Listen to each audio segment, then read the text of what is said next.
Well, we're back for the second half of the show, and we have another guest.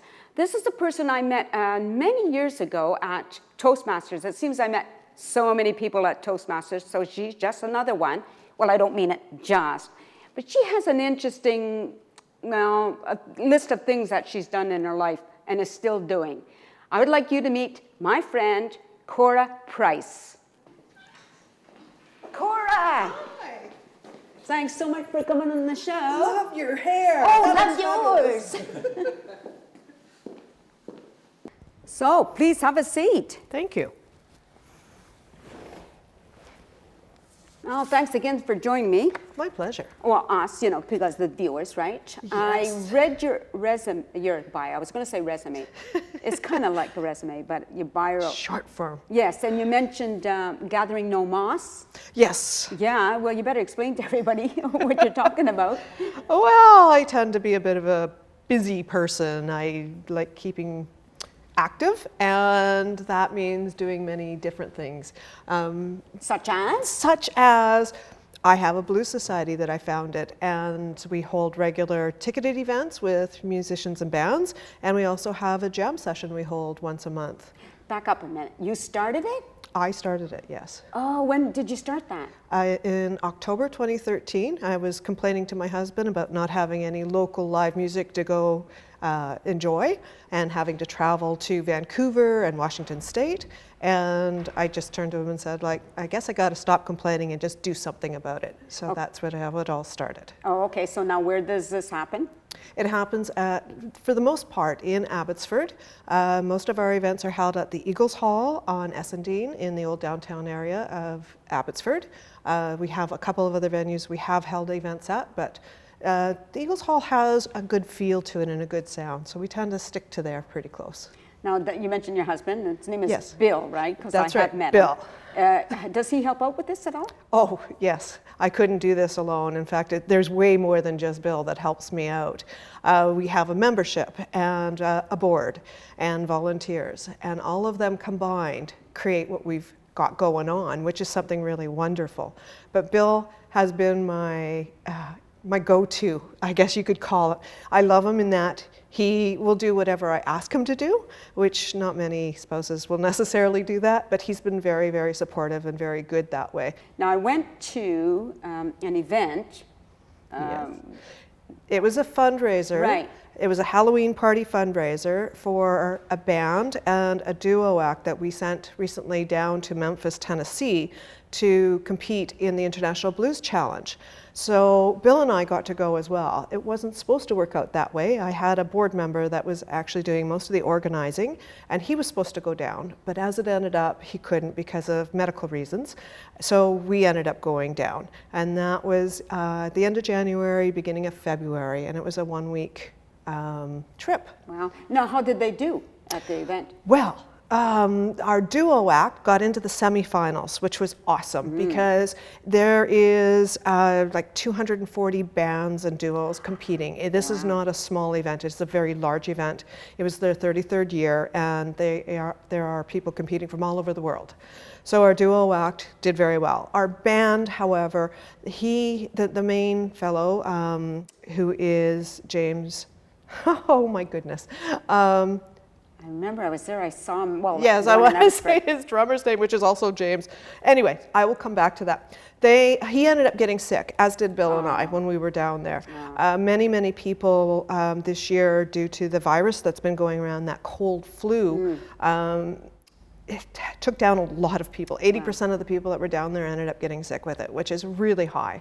And it's very difficult to sing and play when you are not feeling well.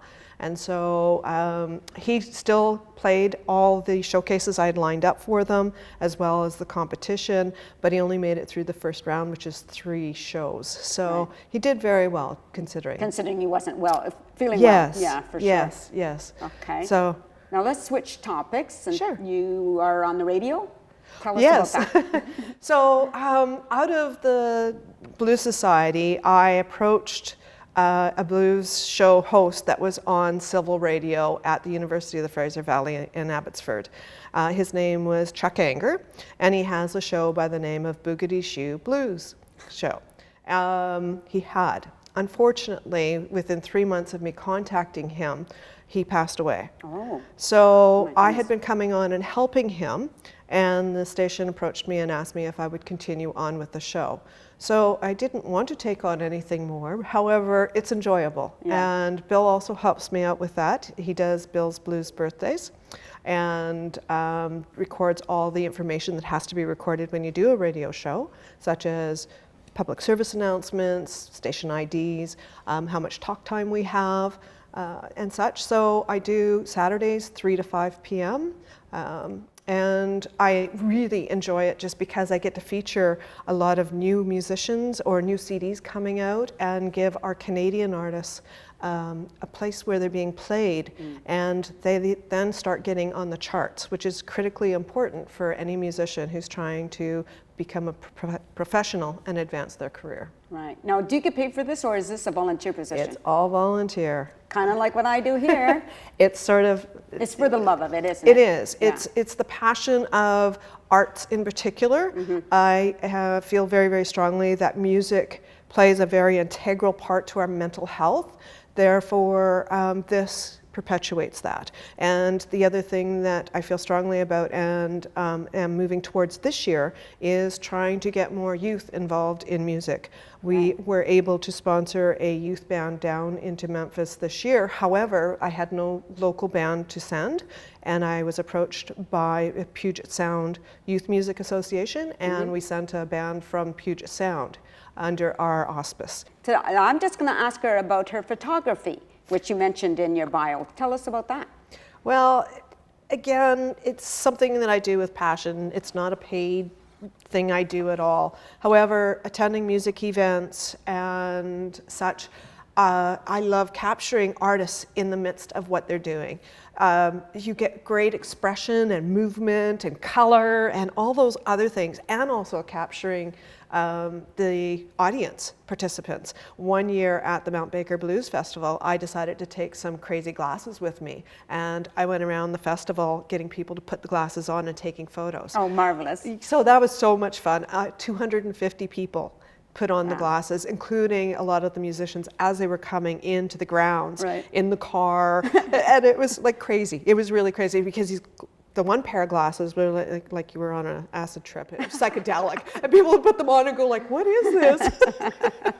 So it was a lot of fun, and I find it's a way of opening the door and meeting people. So I enjoy doing it for that. Good. Now let's talk about some of the careers you've had, like the actual paying jobs. The actual paying jobs. Well, I have a background in technology, accounting, administration. I've been an entrepreneur.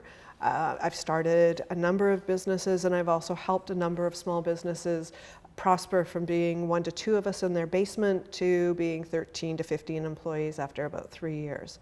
So I like variety. No kidding. And I don't like being bored. So I am always doing something a little bit different. I don't stay in one place for very long, but I find that that's the spice of life. That's what keeps me young. So are you envisioning something new that you might be looking towards in the future? Or? Well, earlier today, one of the things that I did, and one of the reasons why I'm dressed the way I am, is because I went for an interview. I am actually going to start being an event planner for a number of professional associations.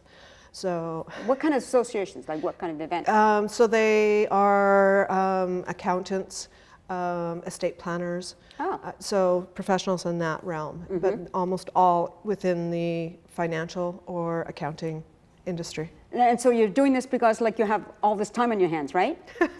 I'm just trying to figure out how you fit everything in. Well, you just do. The more you do, the more you're able to do. I find that if I tend to pull back, I do less and less and less.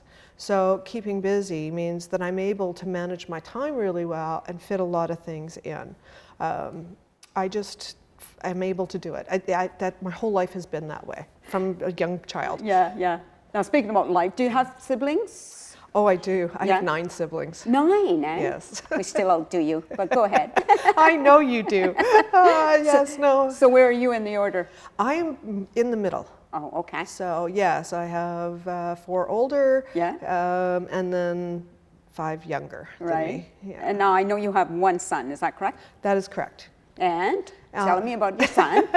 My son Tanner is 25, lives in Vancouver, has followed in my footsteps in the technology realm. Mind you, I had him sitting at a computer when he was like 6 months old. So he learned it early. He learned it very early. He also helped me in my businesses that I had while he was growing up. Ah. So he's got a little bit of entrepreneurialism to him as well. Right.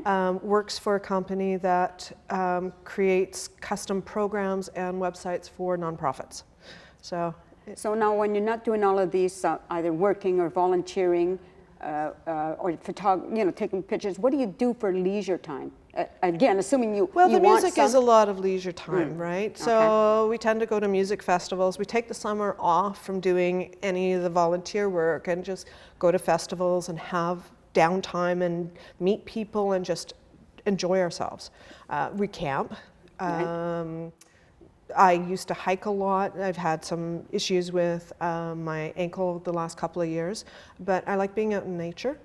So if I need to go and reflect, I go and sit by water because the sound of the water and the nature. And I love birds. I have this fascination with birds. Me too. Yeah, I have to watch because if I'm driving and I notice a bird of prey, I get distracted, and that's not a good thing when you're driving. I talk to them too. Well, I say hi. Yes, so do I. Yeah. I do that with most animals. So. Yeah. For some reason, see, people put this on Facebook. You think you should tell your dog that you're going out and coming back, and even though I don't have pets, right. but when I dog sit rather, I say, sit, yes, of course you do. Yes. Like, well, they are intelligent beings as well. I really dislike when people think of critters as being stupid because they're far from it. I agree. And they each have very distinct personalities. I agree. Yeah, I love animals. Yeah. Yes, same here. But we are out of time. I've had a lovely time. Thank you for inviting me. Oh, for sure. Thank you for coming. And thank you for watching. We hope to see you next time. Peace out.